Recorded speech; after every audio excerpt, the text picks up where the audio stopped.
Why was she standing at the firing line at all? She wasn't supposed to be here, at least not in their eyes. Morgan Reed looked like nothing more than another logistics clerk pulled into an evaluation to amuse the real soldiers. She wasn't young enough to be wide-eyed, nor old enough to wear the lines of experience that earned instant respect.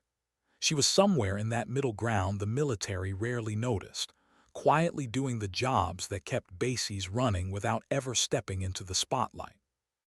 A woman people walked past in the hallways, papers in her hand, eyes down, blending in so seamlessly she might as well have been part of the furniture. But today, Fort Braxton was different. The Tennessee sun had climbed high, laying sheets of heat over Range 7. The air shimmered above the gravel as a crowd of trainees buzzed with the reckless confidence only youth in uniform can produce. They clustered in groups, mocking, laughing, whispering wagers about who would choke and who would shine. And when her name was called Reed, the laughter grew louder. $20 said she'd drop the rifle. 50 said she wouldn't even hit paper. Someone joked she'd be safer holding a water pistol. The laughter rippled like a wave. She gave no reaction. Her eyes stayed calm, her expression blank.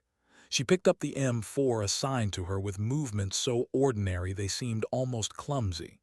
She went through the safety checks, mechanical, unremarkable, like someone going through training motions for the first time. The range officer's command cut the air. Begin when ready. Her first shot cracked. The target untouched. The laughter exploded, loud and cruel. Someone doubled over, wiping tears, swearing they seen stormtroopers with better aim.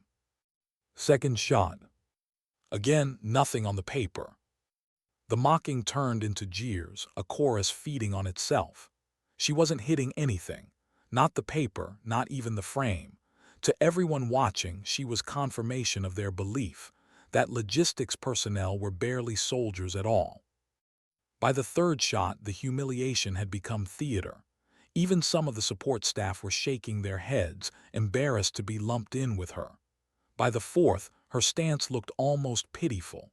By the fifth, the captain leading the evaluation was already smirking, ready to declare the lesson learned. Combat was for warriors, not for clerks. She set the rifle down. No apology, no excuse, no trace of anger or shame, just silence. And then movement. Not from her but from the old man at the far end of the line. Master Sergeant William Harrison, range safety officer, veteran of wars most of the kids here only knew from history books. He didn't laugh, didn't mock. He walked deliberate, steady, past her untouched target, past the wooden frame, past the jeering crowd. His boots crunched on gravel as the noise of the trainees dimmed, curiosity prickling in their voices. He went all the way to the back wall.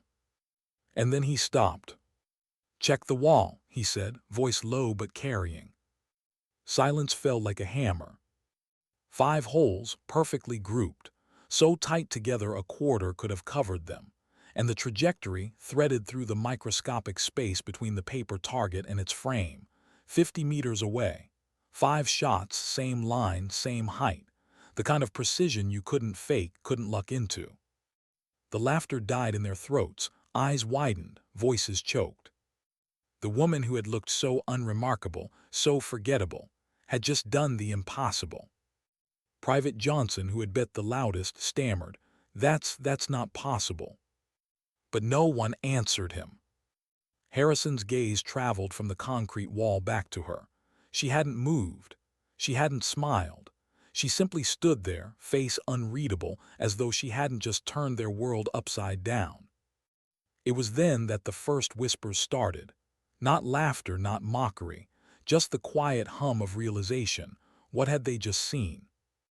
And in that silence, one truth began to settle in. Morgan Reed was not who she seemed. But she hadn't told them everything. Not yet. Back at Fort Braxton, she slipped into invisibility again, a clipboard in hand, a neutral face, the quiet shadow of a woman no one really noticed. But tonight, when she went home, the silence of her small apartment would tell the truth. She would sit at her table, stripped down a Glock 19 piece by piece, oiling metal with the familiarity of ritual. The TV would murmur in the background about conflicts far away, conflicts she knew far too intimately.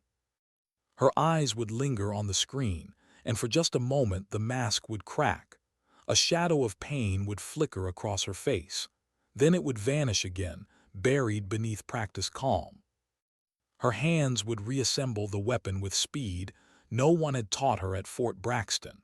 Her finger would squeeze the trigger in dry fire, the click echoing in the quiet room. And in that sound there would be a memory, a reminder, a past she had buried. A past that had just found her again. Because Morgan Mo Reed was not supposed to exist, not anymore. Once, in whispers and rumors, she had another name. A name erased from official files, wiped from every database that mattered. A name spoken only in the corners of black operations where legends were born and then buried. The Phantom. 7 years ago she had died in Afghanistan. At least that's what the files said. A mission gone wrong, a team erased, no survivors. But there had been a survivor. And she was standing at Fort Braxton, hiding in plain sight, until 5 bullets through a concrete wall brought her ghost back to life. And someone had noticed. Someone important enough that within the hour, a black SUV would roll up to the range, engine humming, glass tinted, carrying the kind of authority that didn't need to explain itself. When the door opened, a man stepped out. Older, silver hair, calm eyes. His uniform bore no markings that the trainees recognized, no unit patch, no divisional insignia. Just rank and something else, something heavier. Colonel Thomas Blackwood. He surveyed the stunned range in a single glance. The untouched paper target, the cluster of bullet holes in the wall, the frozen trainees, and the woman standing quietly by the line. "Clear the range," he said. Not loud, not sharp, just absolute. And everyone obeyed. By the time the gravel settled and the crowd dispersed, it was only him and her, the colonel and the ghost. And for the first time in 7 years, she allowed herself the smallest, coldest smile. "Hello, Thomas," she said. The Phantom was awake again. That was how it began, not with an explosion, not with blood, not with a firefight in some faraway desert, but with laughter that turned into silence, and silence that turned into fear. The story of a woman everyone overlooked, a soldier no one thought mattered, a ghost that history had tried to bury. But legends don't stay buried forever. Why had he come for her now? 7 years she had lived in silence, hidden in plain sight. Why break it with 5 quiet words? Clear the range, now. Morgan Reed stood at the firing line, the echo of laughter still hanging in the air even as the trainees vanished, their smirks replaced by the uneasy silence of those who had just witnessed something they couldn't explain. The summer wind carried the scent of gunpowder and hot gravel, but under it lingered something heavier: expectation. Colonel Blackwood didn't waste time. He stopped in front of the wall, his eyes tracing the impossible grouping as though to confirm it wasn't a trick of the light. Then he turned back to her. His face betrayed nothing, but his voice carried a gravity that pressed on everyone who heard it. 7 years, he said softly. 7 years we've been looking for you. She tilted her head, her expression calm, but her words laced with steel. I wasn't hiding. He gave a short, humorless laugh. The hell you weren't. The Phantom doesn't vanish into a supply roll at a training base unless she's burying herself. That word, the Phantom, hung between them. The trainees didn't hear it. They were gone. Only she and the colonel remained, 2 figures standing on scorched gravel under a wide Tennessee sky. She should have walked away, should have left him with the silence that had been her shield for 7 years. But something in his presence pulled her back into the old rhythm, the rhythm of a handler and an asset, of orders and obedience, of ghosts and their keepers. What do you want, Thomas? She asked finally. What I've always wanted, he replied, for you to come home. The words caught her off guard. Home. As though there had ever been such a thing. As though the unit they had built, the secret program that had forged her into something more weapon than woman, could ever be called home. Her silence stretched, heavy as a trigger waiting to break. Finally she said, "That home died in Afghanistan." The colonel's eyes flickered. "Then why are you still breathing?" That night back in her apartment, the question replayed in her head as she stripped her weapon down for cleaning. Her fingers moved with practiced precision, oiling and inspecting, while her mind roamed back to the desert. Afghanistan, the mission that was supposed to end her story. Operation Dust Trail. A black op wrapped in the language of necessity, neutralize high-value targets, eliminate terrorist leadership, protect American interests. But she had seen the truth in the crosshairs. Not terrorists, not insurgents, civilians, journalists, voices too close to secrets the wrong people wanted buried. That night, under a broken Afghan moon, she had made a choice. Not to obey, not to pull the trigger when ordered. The others had followed orders, and the others, they were all dead now. Except one. She closed her eyes. A scar burned across her memory, his face, his voice. Samuel Parker, ghost.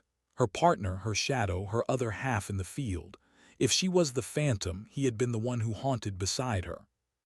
He had survived that night too. She had seen the blast tear into him, seen the blood, the fire, the broken body. She had believed he was gone, and maybe part of him had been. But deep down she had always known, ghosts don't die easy.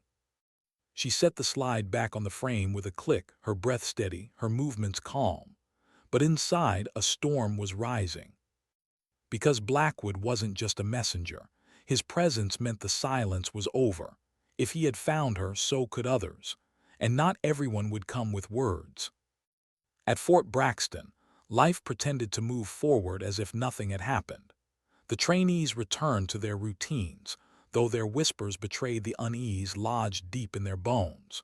The story of the range spread faster than wildfire, each retelling more exaggerated but always circling back to the same truth. Morgan Reed wasn't who she seemed. Private Johnson, once the loudest mocker, now avoided her entirely. Corporal Evans stopped joking about support personnel. Even the instructors kept their distance, respect mixing with fear in their glances. Only one man dared look closer, Harrison, the old sergeant who had walked to the back wall. He had seen too much in his lifetime not to recognize skill when it stared him in the face. He had fought in jungles where mistakes were fatal, where survival came from instincts honed beyond training. And when he watched Reed, he saw those same instincts. He started keeping notes, quietly. Small observations, her stance, her awareness of exits, the way she scanned a room without looking like she was scanning. He wrote in a notebook he kept locked in his desk. Too precise, too controlled, not a clerk, not just logistics. Background doesn't match behavior. He didn't know who she really was, but he knew one thing: Morgan Reed was dangerous. The question was whether she was dangerous to them or for them. That question would soon matter more than he could imagine. 3 nights after the range, she returned home to the same apartment she had lived in for 7 months. Spartan, clean, forgettable, the kind of place no one would ever look at twice. But this time, the silence felt different. She sensed it before she saw it, the change in sound outside. A car slowing on the street below, not stopping like a neighbor, not idling like a stranger lost. Purposeful, too purposeful. She moved to the window without being seen. A sedan, government plates subtle but clear to eyes like hers, 2 men inside. Their posture was wrong for civilians, too still, too alert, surveillance. Her pulse didn't spike. Years of training kept her calm, but her mind began its quiet calculations. Blackwood had told her they'd been looking for her. He hadn't said who they were, and now she had her answer. She stepped back from the glass, her expression flat. She went about her evening exactly as usual, tea boiling, lights flicked on and off at the right times, curtains drawn with casual indifference. To anyone watching, she was nothing but a clerk winding down after a day at the range. But in her head, she was already planning. Contingency routes, cache locations, dead drops, exfil plans she had built years ago in case this day came. Because it had come. And she knew one thing for certain: the ghosts of Echo 7 were moving again. The first to come was Parker. He was watching her from a rooftop 3 miles away. His scarred face leaned into a spotting scope, the left eye damaged by the blast in Syria that had nearly killed him, the right still sharp as ever. That dilated pupil gave him the look of a predator, one that never blinked. He had known her better than anyone. They had fought side by side, bled side by side, survived missions no one should have survived. He knew her rhythms, her movements, her habits. He knew the Phantom in ways no file ever could. And now he was hunting her. She hadn't seen him yet, but she would. She always did. And when that moment came, when Phantom and Ghost met again after 7 years, there would be no room for laughter, no room for silence. Only reckoning. Because the truth was simple. Morgan Reed wasn't just running from the past. She was holding something so dangerous it could bring governments crashing down. Files, evidence, proof of what Operation Dust Trail really was. That was why she had vanished. That was why the board, the faceless 6 men who controlled Echo 7 from behind closed doors in Virginia, couldn't allow her to live. Blackwood might want her alive. Parker might want her caught. But the board wanted her erased. And now the pieces were moving, the hunters were awake. And the Phantom, for all her silence, was no longer invisible. Her phone buzzed once on the kitchen counter, a number she didn't recognize. The message lasted only 10 seconds before erasing itself. Phantom protocol initiated. Ghost in play. Watch your 6. She stared at the empty screen, long after the message was gone. They had found her. And this time, there would be no disappearing act. How many lives had she built, only to abandon them in silence? How many times had she practiced vanishing, leaving behind nothing but shadows? Morgan Reed knew this moment would come. She had counted on years of obscurity, but obscurity was never permanent. Not for people like her, not for ghosts. That night, long after the watchers outside her building had grown restless in their sedan, she slipped out. She didn't fight shadows at her door, she became one. A shift of posture, a change of stride, the quiet art of being invisible in plain sight. By the time they checked their rearview mirrors, she was already miles away. Her car, unremarkable, gray, ordinary, slid through Tennessee backroads until the last sign of civilization fell behind. The world turned to woods and forgotten buildings, places no one cared about anymore. And tucked inside one of those forgotten places waited a piece of her past. The abandoned gas station looked like nothing. Faded sign, weeds clawing through cracked concrete, broken glass glinting in moonlight. To strangers it was ruin. To her it was sanctuary. She parked without headlights, moving with the same stillness she had carried across war zones. Inside, the dust whispered beneath her boots. She passed the empty counter, the gutted shelves, the graffiti-scrawled walls. To anyone else, worthless. To her, a vault. At the back, she knelt by a corroded desk. Her fingers found the latch hidden beneath its drawer, a piece of Cold War craft buried and forgotten. The floor shifted. A staircase opened, sinking into dark. She drew her sidearm, clicked on her light, descended. The bunker below smelled of metal and old air. 20 feet square, lined with shelves of supplies, rations, ammo, water. Generators slept in corners. Weapons lay in neat rows, oiled and ready. But at the center, in a safe behind a false panel, lay what mattered most. She entered the code, 16 digits burned into her memory. Not from Echo 7, not from military records, coordinates. The place she'd grown up in Oregon, the one memory unconnected to war. A memory no handler, no kernel, no board could trace. The safe opened. Inside was a waterproof case. She placed it on the table, clicked the locks, lifted the lid. Papers, drives, data, evidence. The truth of Afghanistan. The truth of Dust Trail. Orders signed by men who had never stood in sand, never smelled blood in dust. Transcripts of conversations that proved what they had really been eliminating. Not terrorists, not threats to America, but witnesses to crimes. She touched the files lightly, as though the weight of paper might burn her. These had been her curse for 7 years, her reason for disappearing. She could destroy them, end it all. But then the truth would die with her. And she hadn't survived hell just to let lies stand. She copied photographs with a camera designed to defeat countermeasures, storing images in drives hidden within drives. Then she replaced everything exactly as it had been, closing the safe, erasing her presence. But silence ended when her watch buzzed. A vibration, a warning. Movement.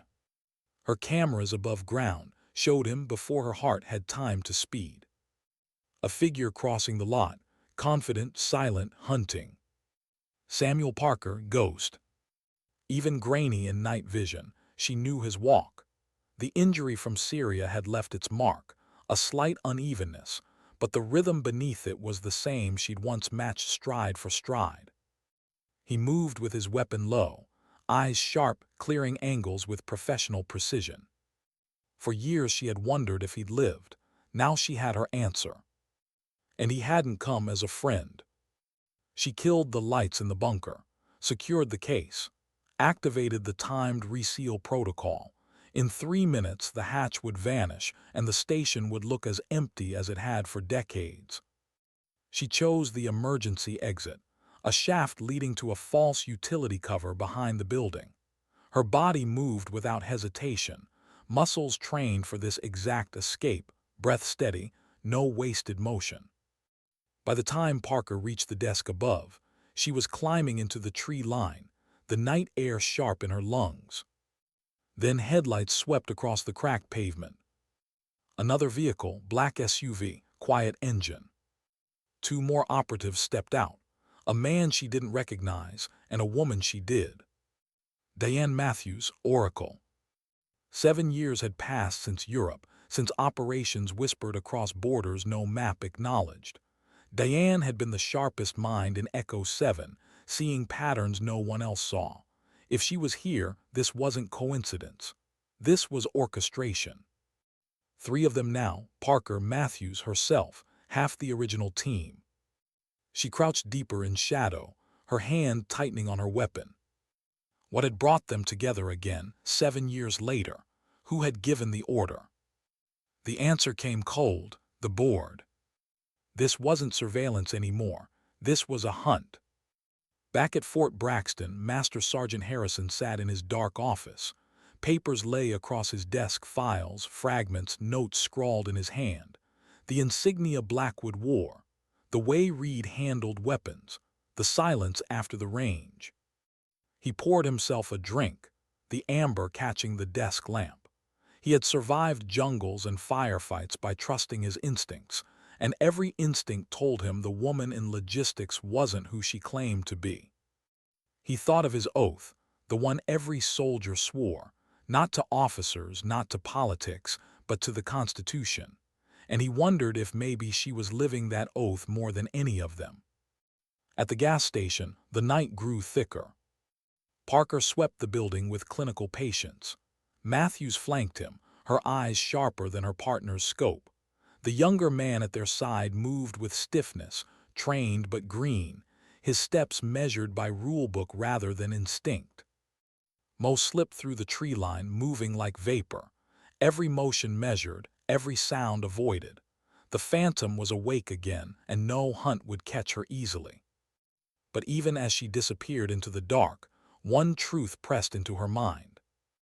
The game had restarted. The board was set. And this time, it wouldn't end with her escape. Because Parker wasn't just hunting her. He was hunting the files. the proof she had carried out of Afghanistan, the proof that could rip the mask off everything Echo 7 had ever been. And if he found them, if the board reclaimed what she had stolen, then the truth would vanish forever. For the first time in years, Morgan Reed let the mask slip. Alone, crouched in the trees, her breath steady, her heart measured, she whispered into the night, "Not this time." And somewhere behind her, Samuel Parker lifted his head. His lips curled into a faint smile. He had heard nothing, but he felt it. The phantom was near, and the hunt had just begun. What would you say to the ghost who once saved your life? What would you say to the man who was once closer than family, who now hunted you like prey? The night in Tennessee pressed thick against the tree line. Morgan Reed crouched low, her breath steady, her pistol heavy in her hand. The gas station ruins sat behind her, shadows crawling across cracked concrete, and moving within those shadows was Samuel Parker. Ghost. She could hear him more than she saw him. That slight drag of his left boot, the unevenness burned into his stride by shrapnel in Syria. She had walked with him across deserts, shared rations with him under freezing mountains, lain back to back with him in ditches waiting for exfil. She had known his breathing patterns, his rhythms, the way his finger squeezed a trigger. And now those rhythms hunted her. Parker cleared the building with patient precision. Matthews covered his flank, the younger operative trailing clumsily. Mo slipped further into the trees, but she knew she couldn't run forever. If she ran, they'd track her. If she hid, they'd wait her out. There was only one option left. Confrontation. She waited until Parker moved out of Matthews's line of sight, circling toward the north end of the station. When he paused at the open hatch, scanning for signs, she made her choice. A stone shifted under her boot, the faintest crunch. His head turned instantly, weapon rising, eyes cutting into the tree line. She stepped out, not running, not hiding, standing in the dim moonlight with her weapon lowered, her stance deliberate.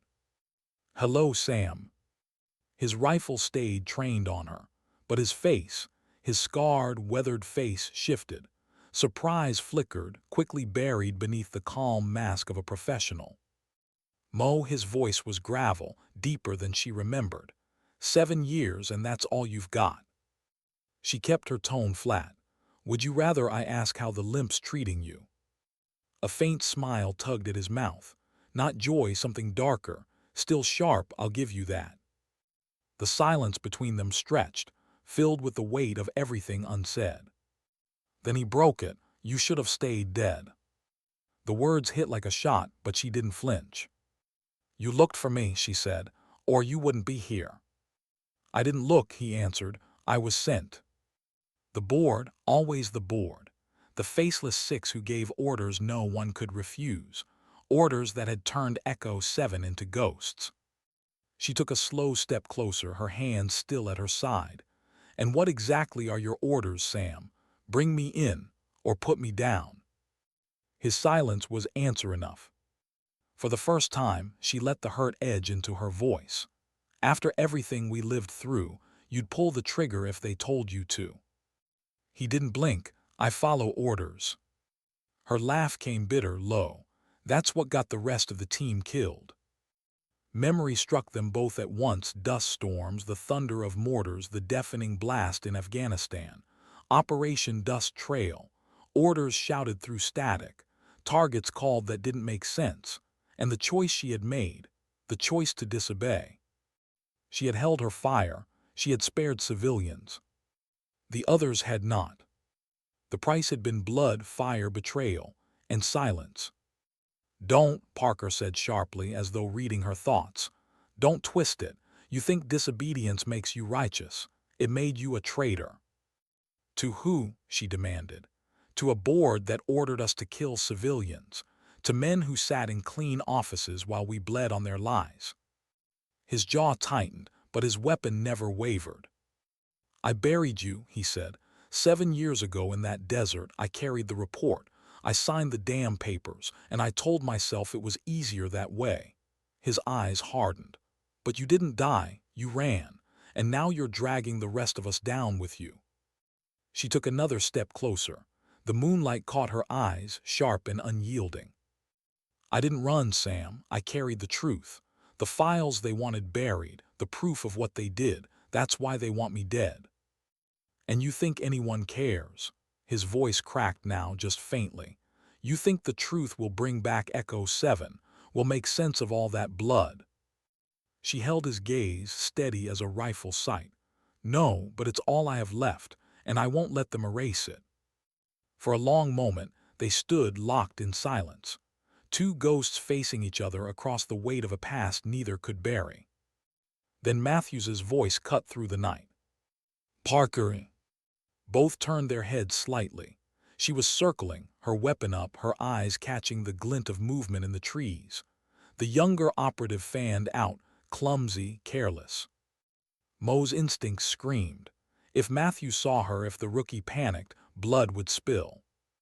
So she made the first move. She dropped low, her pistol rising with calm precision. A warning shot snapped into the ground between the rookie's boots. He stumbled back, swearing, weapon half raised. Matthews froze, eyes locking on Mo. Recognition flared instantly. Phantom, she whispered.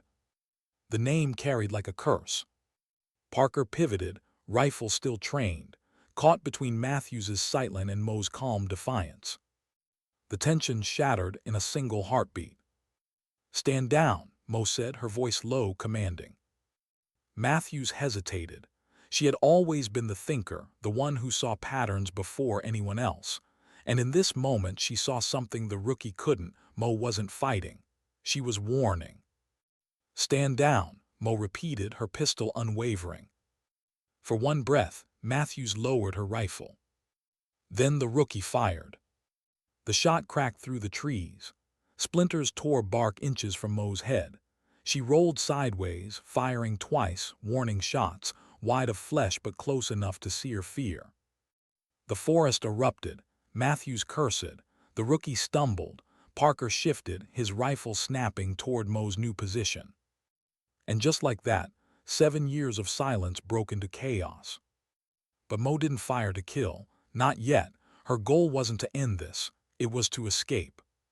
She cut through the tree line, moving with the silent grace of the phantom reborn. Parker's voice thundered behind her, commanding, cursing. Matthews tried to contain the rookie's panic. Branches snapped. Bullets hissed past. But Mo was already gone.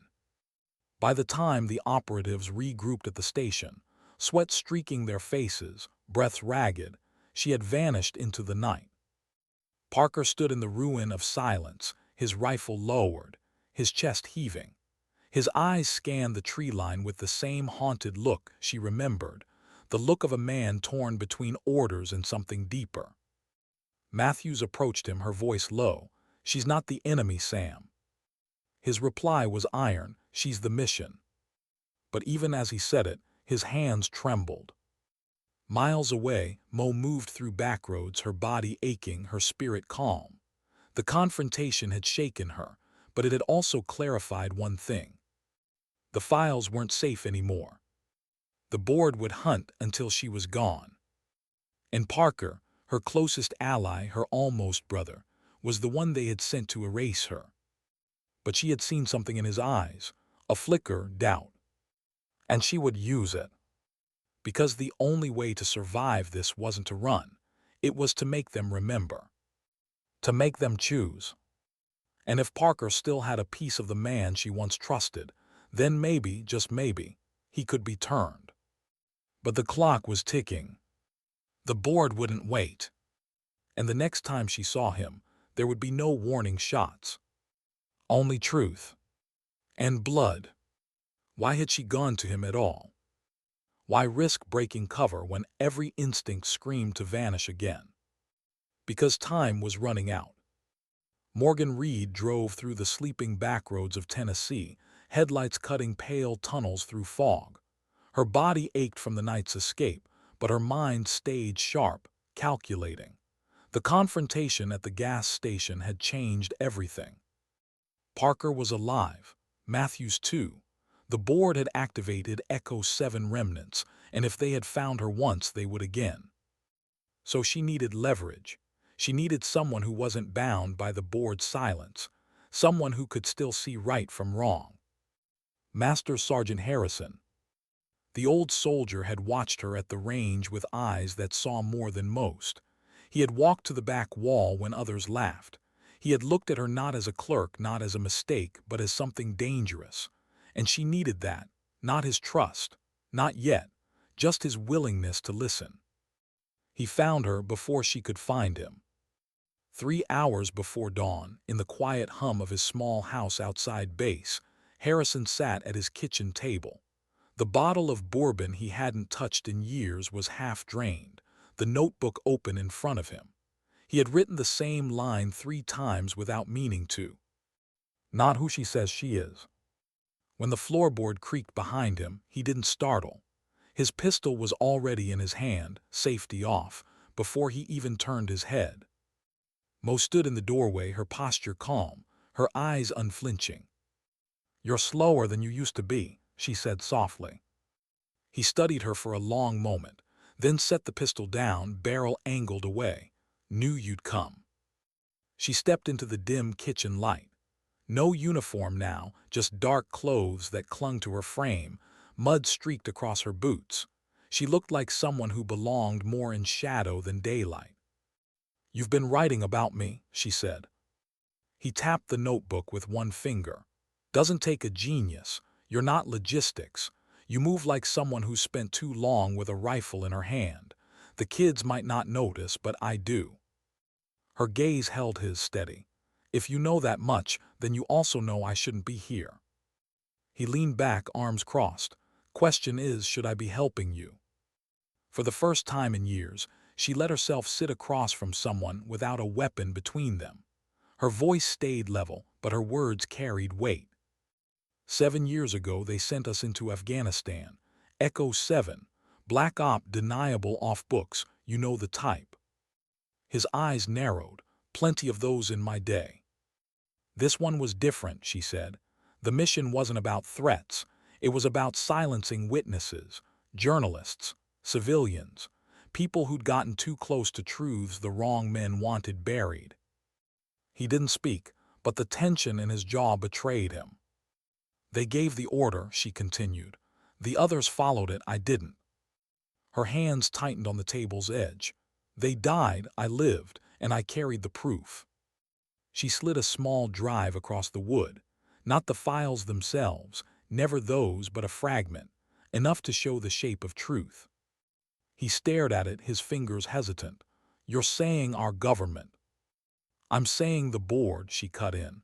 6 men in Virginia, no oversight, no accountability. They created Echo 7, they used us. And when the truth got too close, they erased us. At least they tried. The weight of silence pressed thick between them. Finally, Harrison picked up the drive, turned it in his calloused hand. "Why me?" Her eyes softened just faintly. "Because you didn't laugh." At Fort Braxton the next morning, whispers rippled through the base. Rumors about the woman from logistics who shot holes through concrete. About the black SUV that had rolled in, the colonel with no insignia, the sudden lockdown of Range 7. Parker moved among them like a ghost. His limp drew glances, his scars drew questions, but none dared ask. His eyes were fixed elsewhere on the trail. He had chased her into the woods, felt her presence in the dark. He had aimed at her silhouette and seen her vanish like smoke. And in that moment, something had cracked. Matthew saw it, she always had. "She's not the enemy, Sam," she told him again, her voice calm, measured. He didn't answer, couldn't. Because loyalty was a noose, and he was choking on it. That evening, Harrison plugged the drive into a burner system in his garage. No connection, no leaks, only silence between him and the screen. The files loaded, not doctored images, not conspiracy theories, transcripts, orders, signatures, men he had shaken hands with, men he had saluted, approving actions that murdered innocents. His hands shook.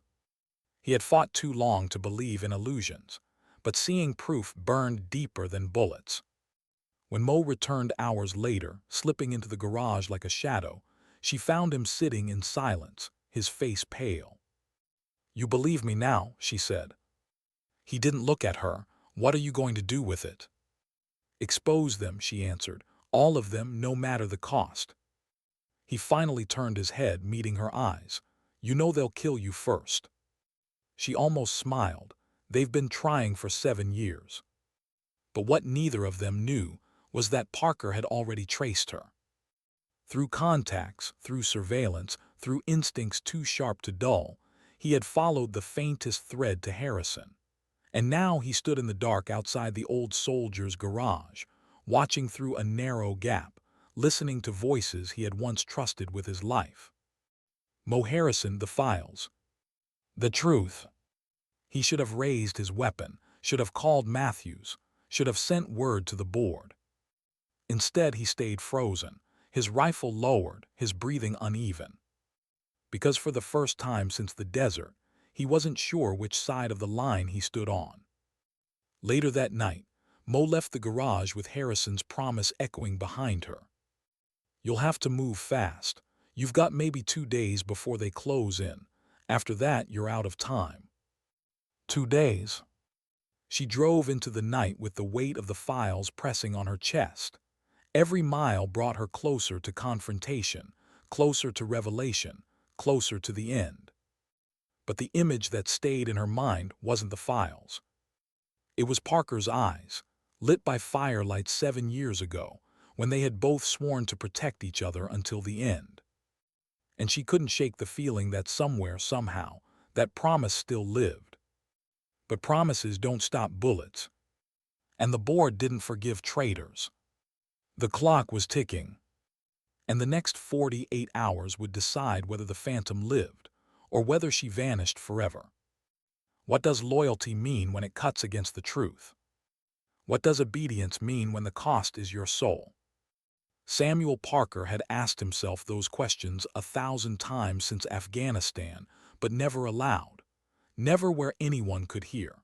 He had buried them with Echo 7, buried them with Mo when the reports said she was dead. But now she wasn't dead. She was alive. And she was carrying the truth he had spent years trying not to think about. The board's orders came through at dawn. Locate, capture, erase. 3 words, cold and absolute, the kind of order he had built his life around. But when Matthews handed him the tablet with the encrypted directive, her eyes lingered. She didn't say it, but he read the question behind her silence. "Will you follow it?" He signed off, said the words he was supposed to say. Confirmed. But inside, something shifted. Because he had seen her face in the trees, heard her voice cut through years of silence. "Hello, Sam." And it wasn't the voice of a traitor. It was the voice of the woman who had once dragged his broken body through Afghan dirt while bullets shredded the night sky. The woman who had ignored orders to save him. The woman who had chosen humanity over obedience. And he couldn't shake the truth. If she had been right then, maybe she was right now. He followed the trail anyway. That was the only way he could keep her in his sights. The board wanted her erased, but if he stayed close, if he shadowed the hunt, maybe he could tilt the endgame. They tracked her through rural Tennessee, chasing whispers of movement, hacked security cameras, half-wiped license plates. She was always a step ahead, moving with the same silence that had made her a ghost in war zones. But Parker knew her rhythms. He had lived them. And each time she vanished, he read the absence like a map. He knew where she would go, what she would need, who she might trust. And that's how he found Harrison's garage. He could have stormed in, could have put a bullet through her before she even knew he was there. But instead, he stayed in the dark, listening through the crack of the window. Her voice low, steady, Harrison's rough and pained. The words she spoke burned hotter than any round in his magazine. Afghanistan, civilians, files, proof. Proof of what he had seen, but refused to name. Proof of what haunted him when sleep finally dragged him down. He should have called Matthews, reported it, followed orders. Instead, he stayed silent. When she left, he let her go. Hours later, Matthews cornered him in a motel room where the team had holed up between hunts.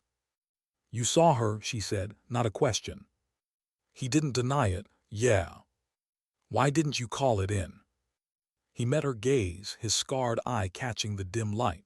"Because I'm not sure anymore." She exhaled slowly, setting her weapon on the nightstand. "I knew this was coming." His voice roughened. "Knew what?"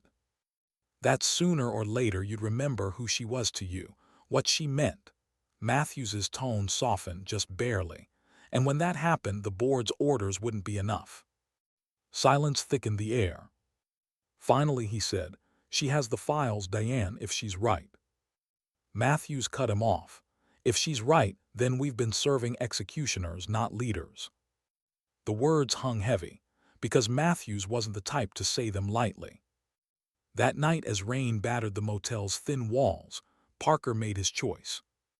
He typed a coded message into a burner phone, fingers trembling only once. It wasn't to the board, not to command. It was to her. "You have 24 hours. After that, I won't be able to stall them. Don't make me choose. S." He hit send, watched the text erase itself, stared at the empty screen long after. He had broken orders for the first time in his life. Mo received the message just past midnight, sitting in the quiet of an abandoned barn where she'd holed up with Harrison. She read it twice, her face unreadable. Harrison leaned against the wall, arms crossed. "Friend or foe?" Her voice was low. "Both." She tucked the phone away, her mind already shifting through possibilities. If Parker was stalling, it meant he was conflicted. It meant there was still a sliver of the man she remembered. But it also meant the board was closing in. 24 hours, that was all she had. The next day blurred into motion. Harrison called in favors, men he trusted from old units, men who didn't ask questions but still remembered what honor meant. They provided safe houses, transport, blank IDs. But each step felt tighter, each mile closer to the noose. Mo carried the files like a live grenade, her body calm but her mind alive with calculations. She thought of Parker constantly, of the message, of the line between hunter and protector. And deep down she knew, when the time came he wouldn't just stall, he would decide. And that decision would change everything. Meanwhile, the board grew restless. In a glass-walled office in Virginia, 6 men sat around a table, their faces hard with calculation. "The phantoms resurfaced," one said. "We end this now." Another leaned forward.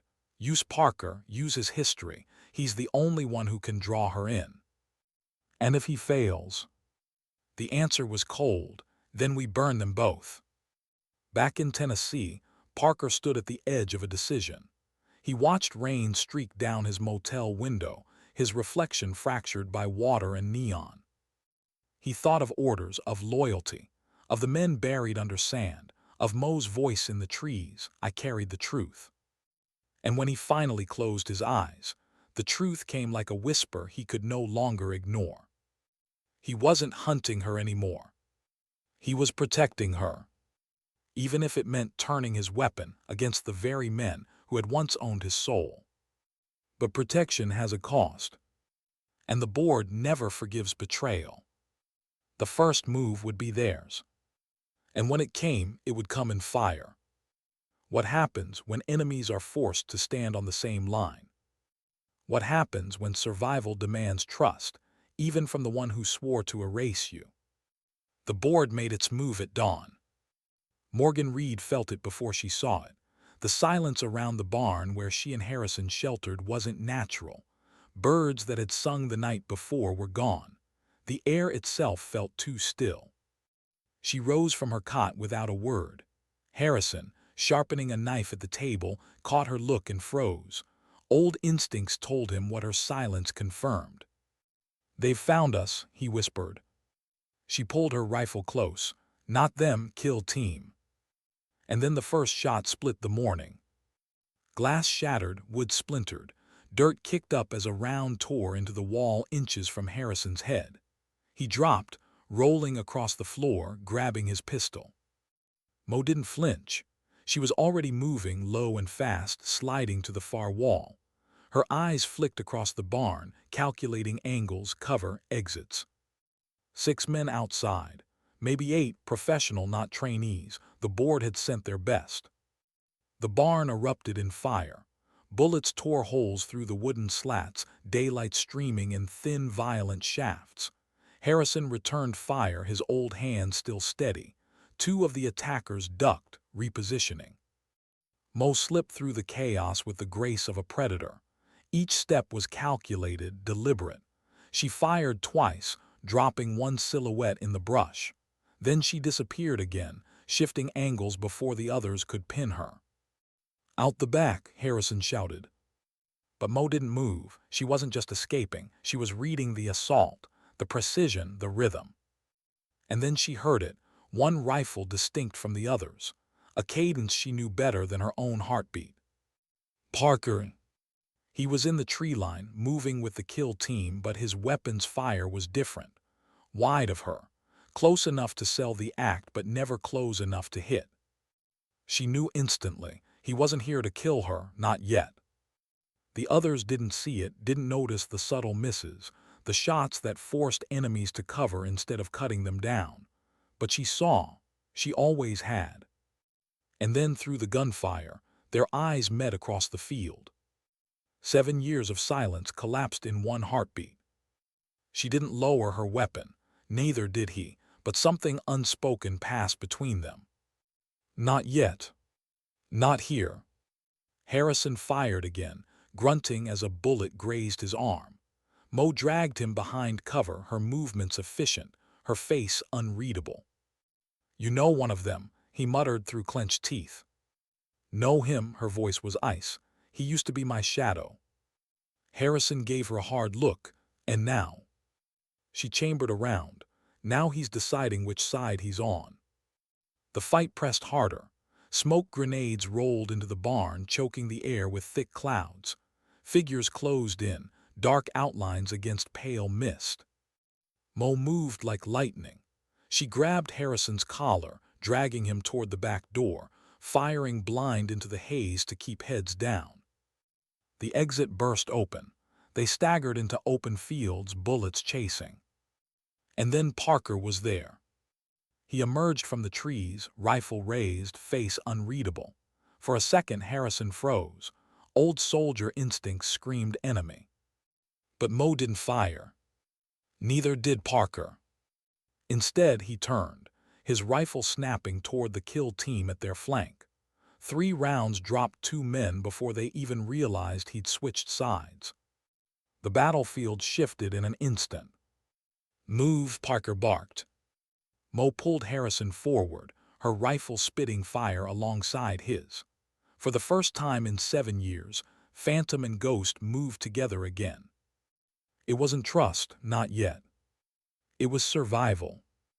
They fought like they always had, fluid, wordless, each step instinctively complementing the other. She covered his reloads. He cleared her blind spots. Harrison, bleeding but unbroken, filled the gaps with the precision of a man who had spent his life surviving impossible odds. One by one, the kill team fell. Precision broke under confusion. Their formation shattered. And when the smoke cleared, only silence remained. Bodies littered the field. Blood pooled in the dirt. The board's best had failed. And at the center stood Mo and Parker, their rifles lowered, their breathing ragged. For a long moment, no one spoke. Then Harrison broke the silence, his voice raw. "You gonna tell me what the hell just happened?" Mo didn't look at him. She looked at Parker. "You chose." His scarred face was unreadable. "Don't mistake it for loyalty." "Wasn't planning to." Their words were sharp, but beneath them lived something heavier. Memory, loss, the echo of who they had once been. They moved quickly after that. The fight would draw attention, and more teams would come.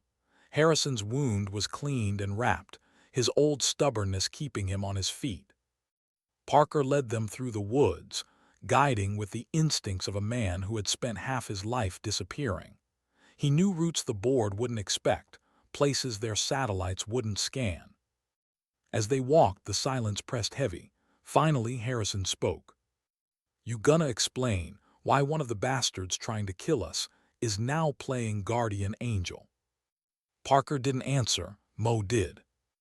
"Because once, a long time ago, he swore he'd never let me die." The words hung in the trees. Parker said nothing, but he didn't deny it. They stopped at an abandoned ranger station deep in the hills. Inside, dust covered the floors, but the walls were solid, the lines of sight clear. Mo dropped her pack on the table. Parker leaned against the wall, his rifle across his knees. Harrison sank into a chair, exhaustion creeping into his bones. Finally, Parker spoke. "You've got the files." It wasn't a question. Mo met his gaze. "Yes." "And you're planning to use them?" She nodded once. "They killed our team to bury the truth. I won't let them finish the job." His jaw tightened. "You think exposing the board will end it? You think the world will care?" Her voice sharpened. "It's not about the world, it's about dignity, about not letting them erase us." Silence followed, broken only by the wind against the walls. And then Harrison, voice rough with age and blood, said the words neither of them had dared. "They'll come harder next time. More men, more firepower, you'll need each other." Mo and Parker locked eyes. Enemies, allies, ghosts. Neither spoke, but the truth was undeniable. For the first time in 7 years, their fates were bound again. But the board wasn't finished. Far away in Virginia, 6 men stared at reports of failure, images of dead operatives, satellite captures of the aftermath. "Parker's compromised," one said coldly. "Then we end them both." Orders were typed, targets marked, kill chains activated. And as the board's shadow stretched across Tennessee, Phantom and Ghost prepared for the reckoning they both knew was coming. Because survival was no longer enough. Now it was war. How do you kill a ghost? How do you silence something that has already survived death once before? The board thought they had the answer. By mid-afternoon, the hills around the ranger station crawled with quiet violence. Drones circling high, black SUVs grinding up dirt roads, strike teams spreading like oil through the trees. Orders were simple. Erase them. Leave nothing. Inside, Mo sat at the scarred wooden table, her files spread before her. Pages, drives, photographs. The truth of Afghanistan. The truth of Dust Trail. 7 years carried like a wound. Parker leaned against the window, watching shadows move through trees. His jaw was tight, his rifle resting easy in his hands. Harrison sat on the floor, his wound wrapped, his face pale but unbroken. The silence stretched heavy until Parker finally spoke. "They're coming." Mo didn't look up. "I know. You can still run." Her eyes lifted, steady and sharp. "You'd still follow." He didn't deny it. The first wave hit just before dusk. Small arms cracking, suppressors hissing, the air alive with splinters and lead. Mo and Parker moved as one, wordless, covering angles, trading fire with brutal efficiency. Harrison, old but not broken, manned the door with a pistol, every shot deliberate, every shot survival. But the numbers swelled. Shadows poured from the tree line, coordinated, relentless. Mo ducked low, firing, reloading, moving without pause. Parker covered her flank, his limp slowing him but never breaking rhythm.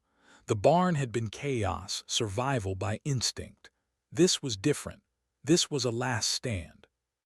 Harrison's voice cut through gunfire. "They'll bury us here." Mo shouted back, "Not if the truth gets out first." She reached for the sat phone, the one device she had kept hidden for years. Its encryption wasn't board issue. It was older, deeper, built by a man who owed her a favor long buried. With it, she could transmit the files. Not to command, Not to the board, to the press, to the world.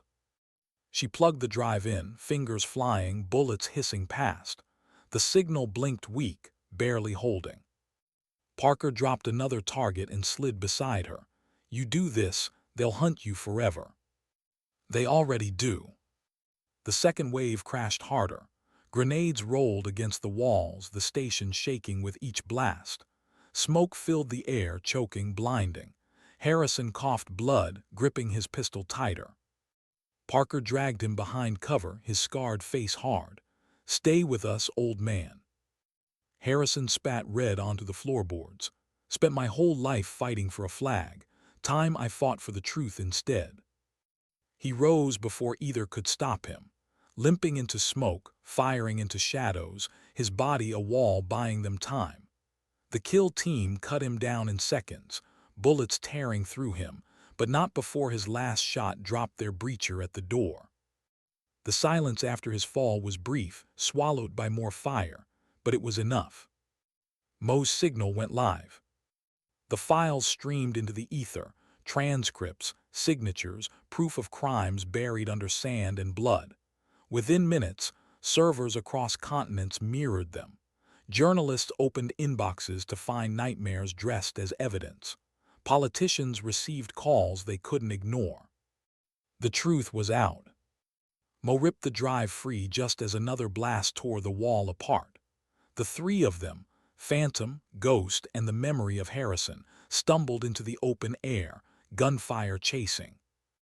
They fought through trees, through mud, through smoke. Parker covered her with every step, his rifle barking, his body bleeding. Mo dragged him when his limp slowed, her shoulder bearing his weight. For 7 years they had been divided. Now they moved as if no time had passed at all. But the board wasn't finished. From the sky a drone shrieked low, its payload armed. The strike was clean, final, merciless. Mo shoved Parker into a ditch as fire tore the clearing apart. The shockwave lifted her, slammed her into dirt, ears ringing, lungs burning. When the dust cleared, Parker was dragging her up, his face streaked with blood, his voice raw. You alive? She coughed, nodded, alive enough. They staggered miles through backroads until the horizon burned with first light. Their bodies ached, their ammo was nearly gone, but the files were gone too, out in the world now, unstoppable. At a rusted bridge over a dry riverbed, they stopped. Parker leaned heavy against the rail, his rifle hanging loose.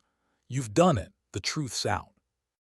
Mo stood beside him, her face unreadable. And the board will come harder. He gave a hollow laugh. Let them, they don't own us anymore. She studied him, the man who had once aimed at her heart, the man who had broken orders to stand with her in fire. You chose, she said softly. He met her eyes. For the first time in years, his voice carried no steel, only weary honesty. Didn't choose them, didn't choose you either, chose what was left of me. She almost smiled. That's enough. In Virginia, 6 men watched their empire crack. Screens lit with headlines, voices of outrage, the world demanding answers they could no longer bury. The truth's out, one spat. Another colder answered, then we end the ghosts. Back on the bridge, dawn burned across the horizon, painting the sky in fire and gold. Mo and Parker stood in silence, 2 survivors of a team erased, 2 ghosts no longer hiding. The hunt wasn't over, it never would be, but the truth was out, and that was something no bullet, no order, no board could erase. Mo's voice was soft, almost to herself. Sometimes dignity doesn't speak, it simply acts. She looked at Parker, his scarred face lit by morning light, and for the first time in 7 years she felt something that wasn't fear. Not peace, not safety, but hope.